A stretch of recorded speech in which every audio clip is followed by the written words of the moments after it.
सम्मान। मनुष्य के जीवन में सम्मान का बहुत अधिक महत्व है। वो उसे अपने हृदय, अपने मन से जोड़कर रखता है। कदाचित इसीलिए हम शत्रु के सम्मान पर चोट पहुंचाते हैं ताकि उसे पीड़ा पहुंचाई जा सके। परंतु ऐसा करने से सावधान रहे मित्रों। शरीर पर लगी चोट मनुष्य भुला सकता है, परंतु उसके सम्मान को लगी चोट उसे जीवन भर पीड़ा देती है। और स्त्री के मान सम्मान पर लगी चोट उसे उस सीमा तक ले जाती है जहां उसे केवल प्रतिशोध दिखाई देता है। यदि अपने शत्रुओं को जीतना है तो प्रेम से जीतिए, अपने कर्मों से जीतिए। उन्हें अनुभव करवाइए कि उनसे भूल हुई है। किसी के सम्मान को ऐसी चोट ना पहुंचाइए कि वो आपका नाश करने पर उतर आए। स्मरण रखिए, किसी का अपमान करके आपके हृदय को कदाचित थोड़ा संतोष आ जाए, परंतु उस अपमान से आप कई हृदयों को आघात पहुंचाते हैं और अपने लिए एक शत्रु और बढ़ा लेते हैं। हम सब शीघ्र ही सफलता चाहते हैं, ढेर सारी संपत्ति और सुख चाहते हैं, और ऐसे में कई बार हम छोटे मार्गों का चयन कर लेते हैं। वो मार्ग जिनमें परिश्रम नहीं होता, जिनमें होता है तो केवल छल, कुटिलता और भाग्य का सहारा। जैसे कि जुआ। कोई जुए के खेल में धन लगाता है, कोई दांव लगाता है और ये भूल जाता है कि जुआ ऐसा दलदल है कि जिसमें एक बार गिरे तो सर्वनाश से पहले निकलना असंभव है। यदि आप जीते तो और जीतने की भूख बढ़ जाएगी, और यदि आप कुछ हार बैठे तो उसे पुनः पाने के लिए आप फिर से खेलेंगे। मनुष्य को ये आभास ही नहीं होता कि अपनी संपत्ति के साथ साथ वो अपनी मानवता, अपने संस्कार, अपना धर्म और अपना उत्तरदायित्व तक सभी जुए की भेंट चढ़ा देता है। इसलिए कुछ पाना है तो परिश्रम से पाओ। यदि कुछ जुए में जीता तो वो उतना शीघ्र ही खो दोगे, चूंकि उसे परिश्रम से पाया नहीं गया है, और उसकी रक्षा करने के लिए आपके मन में स्वाभाविक प्रयास भी नहीं होंगे। क्षमा बढ़न को चाहिए, छुट्टन को उत्पाद। क्षमा इस संसार में शांति का, सुख का मूल आधार है। क्षमा आपके मन से प्रतिशोध और शत्रुता जैसे भावों को समाप्त करती है। परंतु क्या हर स्थान पर क्षमा आवश्यक है? क्या प्रत्येक का अपराध क्षमा करने के योग्य होता है? नहीं। कभी कभी उसे क्षमा करके हम उस व्यक्ति को और बड़ा अपराध करने की प्रेरणा देते हैं, और ऐसा ही अपराध है स्त्री का मान भंग करना, जिसमें क्षमा की कोई अवस्था नहीं। यदि सिंह भूल से गाय के बछड़े का अखेट कर ले तो उसे क्षमा किया जा सकता है, परंतु यदि वो नरभक्षी हो जाए तो उसके केवल दो स्थल होते हैं, या तो पिंजरा या फिर मृत्यु की गोद। कुछ परिस्थितियों में क्षमा के स्थान पर दंड देना आवश्यक होता है, क्योंकि ये दंड का भय ही है जो लोगों को वो अपराध करने से रोकता है। संसार में सबसे बड़ा क्या है? अभिमान और बाहुबल, या विश्वास और आस्था? निश्चित रूप से बाहुबल के महत्व को नकारा नहीं जा सकता। मनुष्य अपने बाहुबल से पर्वत को मैदान बना सकता है, सागर सुखा सकता है, मरुस्थल में नदियां बहा सकता है, परंतु बाहुबल को सहारा होता है विश्वास का। यदि मन में विश्वास ना हो तो बाहुबल किसी काम का नहीं। वो कौन सा बल है कि मोर आकाश की ओर ताकते हैं?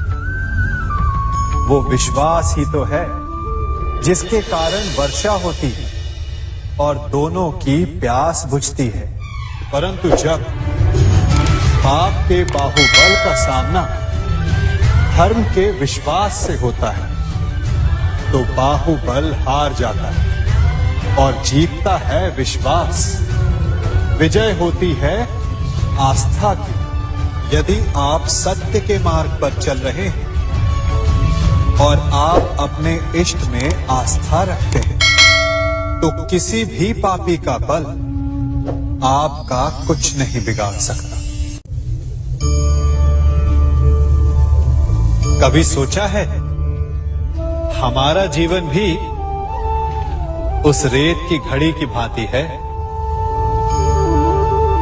जो रेत नीचे गिर चुकी है वो हमारा अतीत है, जो अब भी ऊपर है वो हमारा आने वाला भविष्य है, और वर्तमान ये संकुचित स्थल है जहां से धीरे धीरे करके रेत गिर रही है। अर्थात हमारे पास जीने के लिए यही एक क्षण है। उसका उपयोग कैसे करना है ये हम पर निर्भर करता है। जो बीत गया उसका दुख मनाना है या जो भविष्य में होने वाला है उसकी प्रतीक्षा में क्रोध करना है। सब कुछ करने के लिए यही एक क्षण है। प्रसन्न रहना है तो उसके लिए भी यही एक पल है। प्रतीक्षा करते रहोगे तो ये पल भी भूतकाल में बदल जाएगा। इसलिए आनंद के लिए, परोपकार के लिए प्रतीक्षा ना कीजिए। आपके पास जो पल है उनका भरपूर सदुपयोग कीजिए, क्योंकि इस घड़ी को पलटकर आप फिर से समय अवश्य गिन सकते हैं, परंतु अपना बीता हुआ समय आप वापस नहीं लौटा पाएंगे।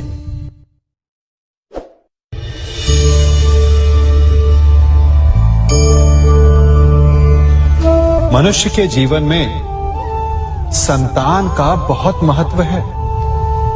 उस संतान के लिए वो कितने कष्ट सहता है, उसे पालता है, पोसता है, और यदि यही संतान संताप का कारण बन जाए तो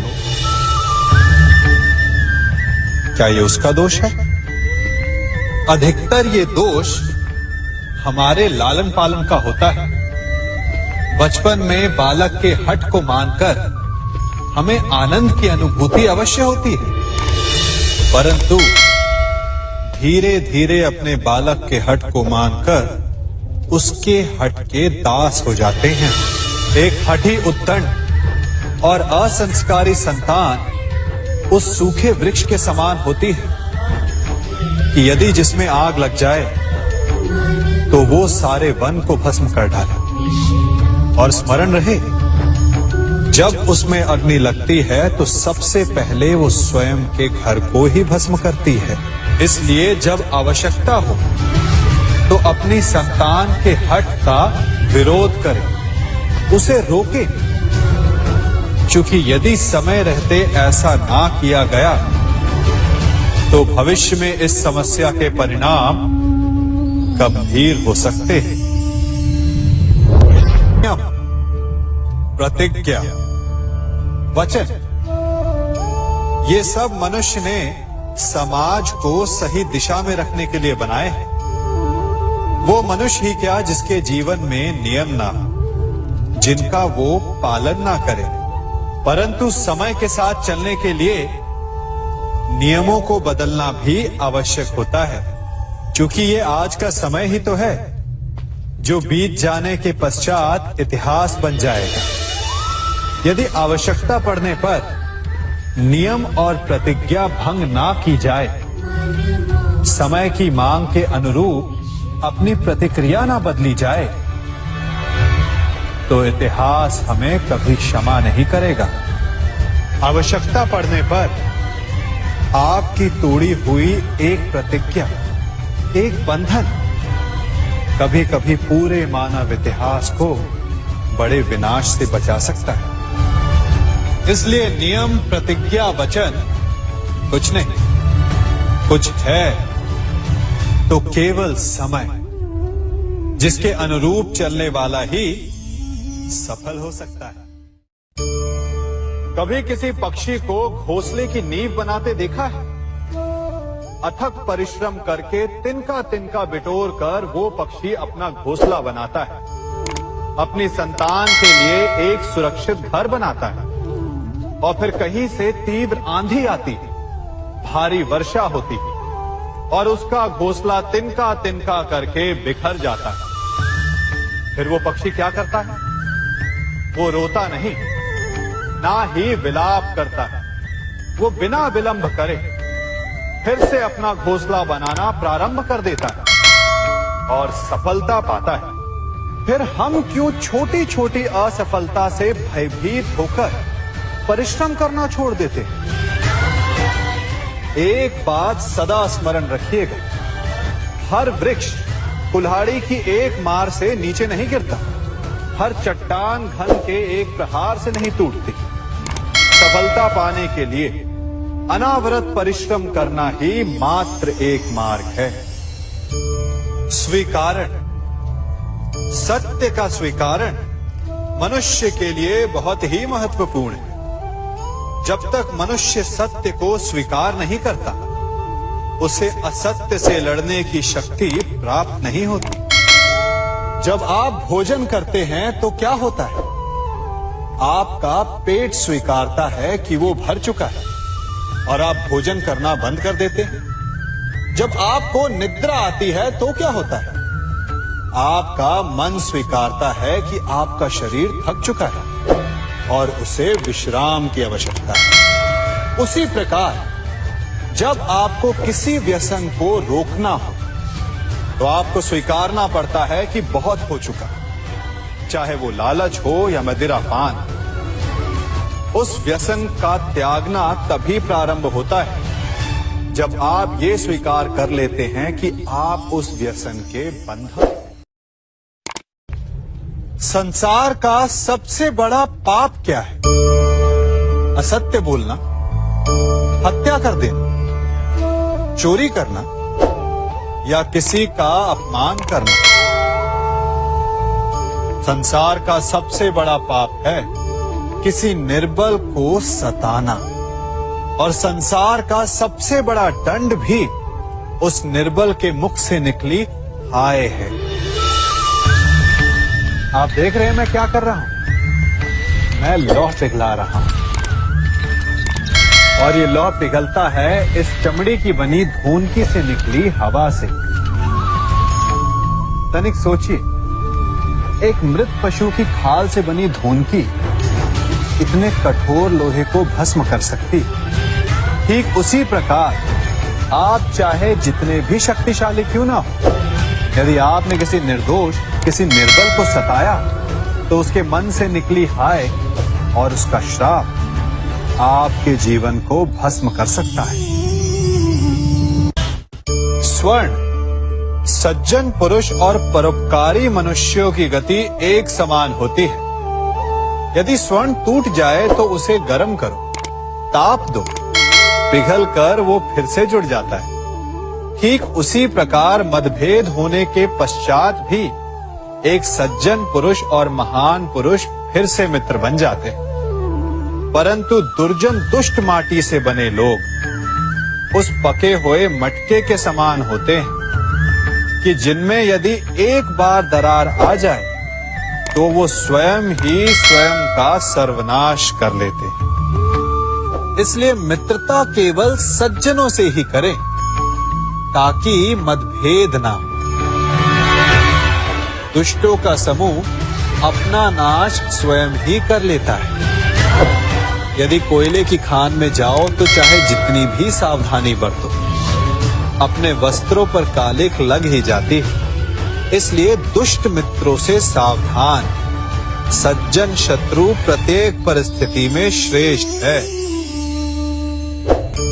प्रत्येक मनुष्य सफलता पाने के लिए कार्य करता है। कुछ सफल होते हैं, कुछ नहीं होते, और जो सफल नहीं होते वो सदा अपनी असफलता का कारण या तो अपनी परिस्थितियों को बताते हैं या अपने सहयोगियों को दोषी ठहराते हैं। परंतु क्या वास्तविकता में ऐसा ही होता है? क्या कोई परिस्थिति या कोई व्यक्ति किसी की असफलता का कारण बन सकते हैं? उत्तर हां भी है और ना भी। कैसे? आप इस तितली को देख रहे हैं? आपने एक मक्खी को भी देखा हो। प्रकृति ने दोनों को समान गुण दिए हैं रस पान करने का। एक तितली फूलों पर जाकर उसका रस लेती और इस अवस्था में नए फूल खिलने की व्यवस्था भी करती, और मक्खी घाव पर बैठती, घाव को सड़ाती है और रोग भी फैलाती। यदि इसमें किसी बात का अंतर है तो केवल सोच का। यदि आप उचित मार्ग चुनेंगे तो आपको सफलता मिलेगी, आप में उत्साह बढ़ेगा, और यदि आप अनुचित मार्ग चुनेंगे तो आपको असफलता मिलेगी, निराशा मिलेगी। अब उचित मार्ग चुनना है या अनुचित मार्ग, ये निर्णय तो आप पर निर्भर करता है। मनुष्य सदा भला बुरा, खरा खोटा, सत्य असत्य की बातें करता है। सत्य को अच्छा मानता है और असत्य को बुरा। परंतु क्या आपने कभी ये सोचा है कि प्रत्येक वस्तु, प्रत्येक भाव का एक महत्व होता है? दोनों ही एक दूसरे के पूरक होते हैं। यदि काला रंग नहीं होगा तो क्या श्वेत रंग की आभा का अनुभव होगा? यदि असत्य नहीं होगा तो क्या सत्य के महत्ता का ज्ञान होगा? यदि बुरा नहीं होगा तो क्या भले पर आपको विश्वास होगा? कुछ महत्वपूर्ण है तो दोनों के मध्य का संतुलन। बुरी से बुरी वस्तु, समय या भाव, कोई ना कोई स्वयं में शुभ छिपाए रखती है। कभी काले गरजते मेघों को देखा है? उसके किनारे भी एक स्वर्णिम आभा होती है। उसी प्रकार यदि आपके जीवन में बुरा समय आए तो आपको अपने सच्चे मित्रों की पहचान हो जाती है। तो बुरे समय में निराश ना हो, उसमें भी कुछ शुभ खोजने का प्रयास करें, और धीरे धीरे सब कुछ आपके जीवन में स्वतः शुभ हो जाएगा। संसार में सबसे महत्वपूर्ण क्या है? दृष्टि या दृष्टिकोण, समझ या सोच? सामान्यतः मनुष्य की दृष्टि और सोच में अधिकतर वो वस्तु, वो घटनाएं, वो भाव श्रेष्ठ हैं जो हमें आनंद दें, और जो हमें आनंद नहीं देते उन्हें हम दुखदाई मान लेते हैं। परंतु दृष्टिकोण और सोच को यदि एक भिन्न कोण से देखें तो परिस्थितियां भिन्न सिद्ध हो सकती हैं। जिस प्रकार भीषण गर्मी हमें सुहाती नहीं, परंतु वही गर्मी सागर और नदियों के जल को वाष्पित करती है और हमें मनोरम वर्षा का आनंद देती है, उसी प्रकार भीषण परिश्रम के पश्चात हमें सफलता मिलती है। वर्षा के पश्चात हमें हमारा लक्ष्य मिलता है। तो सदा स्मरण रखिएगा कि दुख और पीड़ा से भागे नहीं, क्योंकि यही भविष्य में आने वाले सुख का मूल है। जब भी आपने यात्रा की होगी तो अवश्य अपने मार्ग के आसपास कुछ रिक्त स्थान देखे होंगे, कुछ खेत देखे होंगे, कोई ना कोई भूमि का टुकड़ा अवश्य देखा होगा। कुछ स्थान ऐसे होते हैं जहां पेड़ लगे होते हैं, जहां माली बड़े प्रेम से उन्हें बोता है, उन्हें सींचता है। और कुछ स्थान ऐसे भी होते हैं जहां बिना माली के खरपतवार उग जाते हैं, कुछ अन्य पौधे उग जाते हैं। माली द्वारा उगाए वृक्ष हमें ठंडी छाया देते हैं, हमें फल देते हैं, ईंधन के लिए लकड़ियां देते हैं। और बिना परिश्रम के उपजित खरपतवार यदि कुछ करते हैं तो ये कि वो भूमि को बंजर बनाते हैं। हमारा मन भी रिक्त भूमि की भांति होता है। यदि अपने परिश्रम से उसमें सुविचारों के बीज डालोगे तो फलदायक विचार उपजेंगे, और यदि उसे रिक्त छोड़ दिया तो खरपतवार की भांति अनुपयोगी विचार आपके मन को अपना घर बना लेंगे, आपके मन को मैला कर देंगे, उसे बंजर कर देंगे। अब निर्णय आपका है कि आपको सुविचार देने वाला मन चाहिए या कुंठा देने वाला। क्या कर रहा हूं मैं? दर्पण में देख रहा हूं। आप लोग भी प्रतिदिन देखते होंगे, परंतु प्रतिदिन अपना मुख देखने के बाद भी उस पर लिखी एक बड़ी सीख देखना भूल जाते हैं। अब आप कहेंगे कैसी सीख? तो जाइए एक बार फिर से दर्पण के सामने जाइए और मुख खोलकर देखिए, क्या दिखेगा? दंत पंक्ति और जीभा, है ना? अब विचार कीजिए, दंत जन्म के पश्चात आते, एक नहीं 2 बार आते, परंतु मृत्यु से पूर्व नष्ट हो जाते हैं। और जीभा जन्म पहले से होती है, परंतु मनुष्य के मृत्यु के पश्चात भी उसके अस्तित्व में रहती है ना आश्चर्य की बात? दंत कठोर होते हैं, जीभा कोमल, परंतु फिर भी दंत नष्ट हो जाते हैं, जीभा नहीं होती।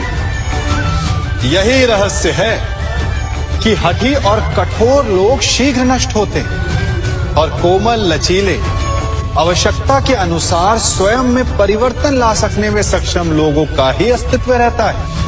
अर्थात परिस्थितियों के अनुसार स्वयं को लचीला बनाना सीखिए और आपका जीवन सरल हो जाएगा।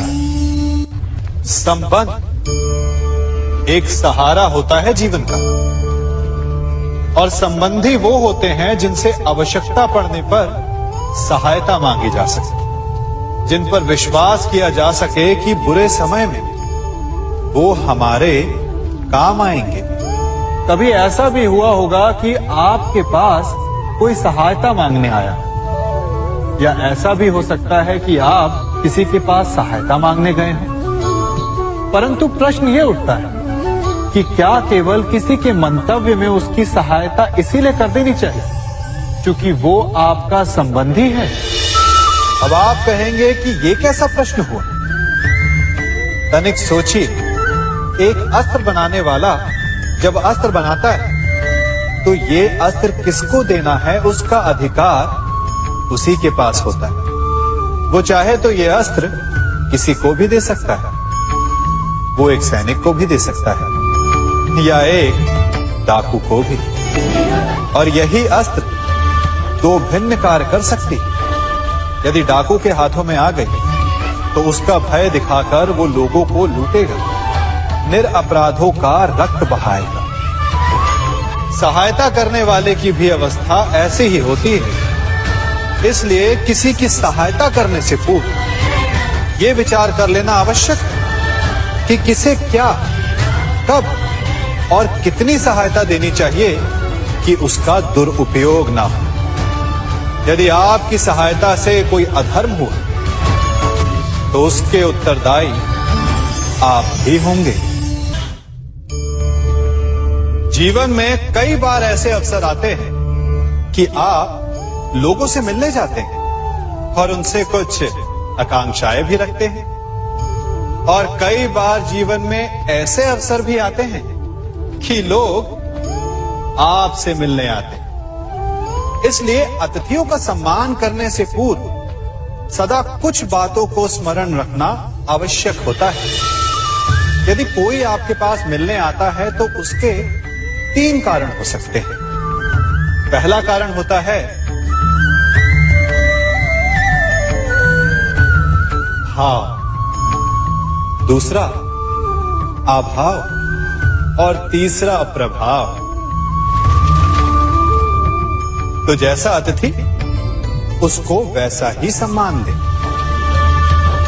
यदि आपके पास कोई भाव से आए तो उसे केवल आपका प्रेम चाहिए, आपका सानिध्य चाहिए। और यदि कोई अभाव में आया तो उसकी उतनी सहायता अवश्य करें जितना आप करने में सक्षम हो, परंतु इतनी अधिक भी ना करें कि वो उस सहायता का दुरुपयोग कर बैठे।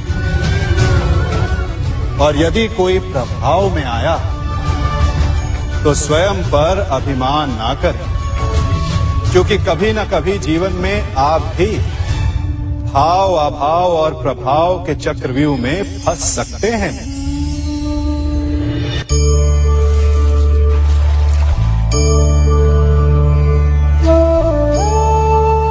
यदि जल को मुट्ठी में कसकर बांधें तो जल कैसे अपना मार्ग बनाकर निकल जाता है? इसी धारा की भांति यही अवस्था हमारे अपनों के साथ भी होती है। अधिकतर हम जिनसे प्रेम करते हैं, हम सदा उन्हें अपने समीप रखना चाहते हैं, स्वयं से दूर नहीं होने देना चाहते। चिंता करते हैं, भय खाते हैं कि कहीं उनके साथ या उनसे कुछ बुरा घटित ना हो जाए। और ऐसे में हमारे अपने ही हमसे दूर हो जाते हैं, ठीक मुट्ठी में बंधे जल की भांति। इसलिए जिनसे आप प्रेम करते हैं उन्हें स्वतंत्र कर दीजिए, उनकी सोच को स्वतंत्र बनने दीजिए, उन्हें अपने मार्ग स्वयं ढूंढने दीजिए, क्योंकि आप सदा उनके साथ उन्हें मार्ग दिखाने के लिए नहीं रहने वाले। इसलिए अपनों के साथ अवश्य रहें, परंतु उन्हें बांधे नहीं।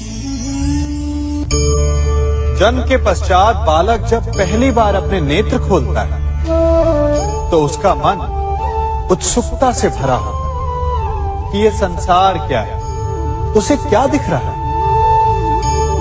ये उसके जीवन का नया आरंभ होता है। परंतु जैसे हम धीरे धीरे बड़े होने लगते हैं, अनुभव अर्जित करते हैं, हमारे मन की उत्सुकता, हमारे जीवन का चाव होने लगता है। तनिक सोचिए, जब हम सुबह सोकर जगते हैं, अपनी आंखें खोलते हैं, तो उसे ही हम अपने जीवन का प्रारंभ समझ ले तो सुबह से लेकर संध्या तक के समय को ही अपने जीवन जीने का समय समझ ले तो कितनी स्फूर्ति आ जाएगी। आप कितने काम कर पाएंगे, कितने लक्ष्य अर्जित कर पाएंगे। पलों से मिलकर घड़ी बनती, घड़ी से मिलकर प्रहर, प्रहर से मिलकर दिन बनते हैं और दिनों से माह और वर्ष। यदि आप अपना हर पल, हर प्रहर विश्वास से जिए, हर दिन उत्साह से जिए, तो आपका संपूर्ण जीवन सार्थक हो सकता है। मनुष्य अपना जीवन विश्वास पर जीता है, परंतु विश्वास किसका? तनिक सोचिए, किस पर विश्वास है आपको? महापुरुषों की कही बातों पर, ग्रंथों में लिखे ज्ञान पर, माता पिता की सीख पर, या मित्रों के दिए गए निर्देशों पर, या फिर मेरी कही बातों पर? ये सब विश्वास अपूर्ण है जब तक आपको स्वयं पर विश्वास ना हो। यदि विश्वास करना है तो पहले अविश्वास करने के विज्ञान को भी सीखना चाहिए।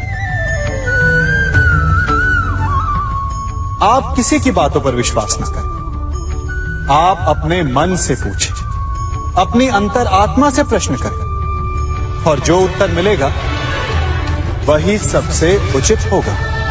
जब आप अपने मन, अपनी अंतरात्मा पर विश्वास करना सीख जाएंगे तो नीति, ज्ञान सब आपके भीतर से स्वतः उमड़ेगा।